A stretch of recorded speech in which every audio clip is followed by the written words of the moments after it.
ना कोरा तू ताले नाना दो के भैया नाना दो के भैया नाना दी के भैया नाना दी के भैया करे ओरियाना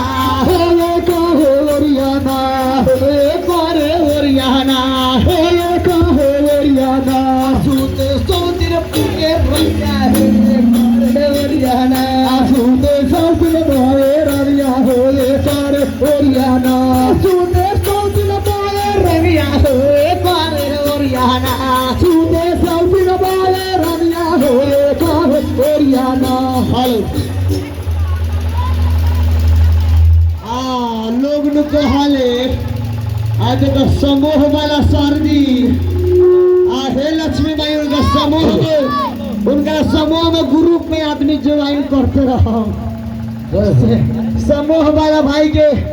है कहता है दीदी लोग में जुटाते रहो हम लोग बिजनेस कमाई के बढ़ती रखा जाई ये माता बनी सती हाँ हाँ दान देवन भगती कभी कमी न करी हाँ हाँ हाँ ए काका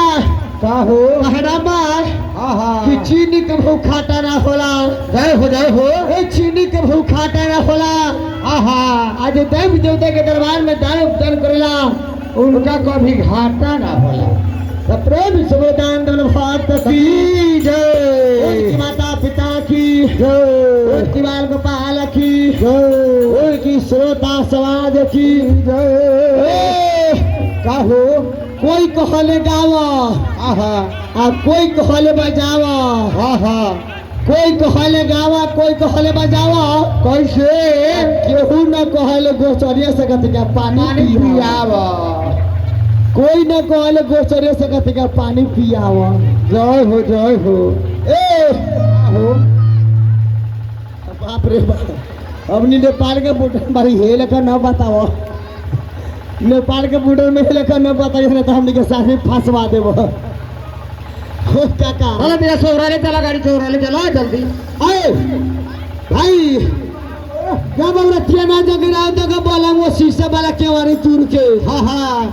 आसापा तवन फाइना वाले रहे कैसे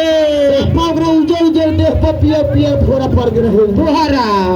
देखला के मने रहे ओकरा के हारे बुझा रे तोरे पड़ गए रहो तो ये गीत कैसे गवाई हो कैसे हो अरे गोरे गोरे देहिया पर अरे पियर फोरावा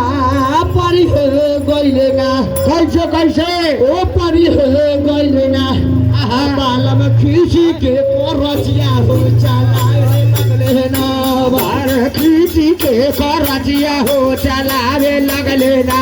पियावा खींची के करजिया हो चलावे लगले ना पियावा खींची के करजिया हो चलावे लगले ना खींची के करजिया हो चलावे लगले ना खींची के करजिया हो चलावे लगले ना ओ भाई हाँ हो एगो बात जनाई तरह हाँ हम तो ना जनाई छी नहीं जनाई हाँ हो हमनी के वही बदू कहलिए कि 3 दिन से जगी के द्वार पर हाँ हाँ खाली आलू के तरकारी खैली हाँ हाँ हाँ तो सवेरे सौखी से विचार कर रही है जनाई तरह कथी अभी कर लो हाँ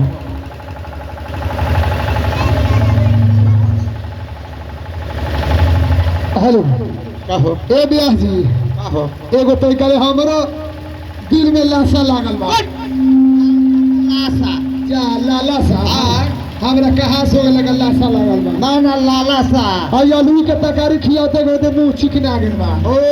कहावत कहल बा हां हां कि आलू के तरकारी आहा आलू के तरकारी आहो आ गोचरिया के सुनते ला बकरिया वाला घारी हां बकरियों में बाहर भागे तोने खोज के ए भाई आ बतिये से भारी ओइले गरावा त कोची शेली नरवा भारी हो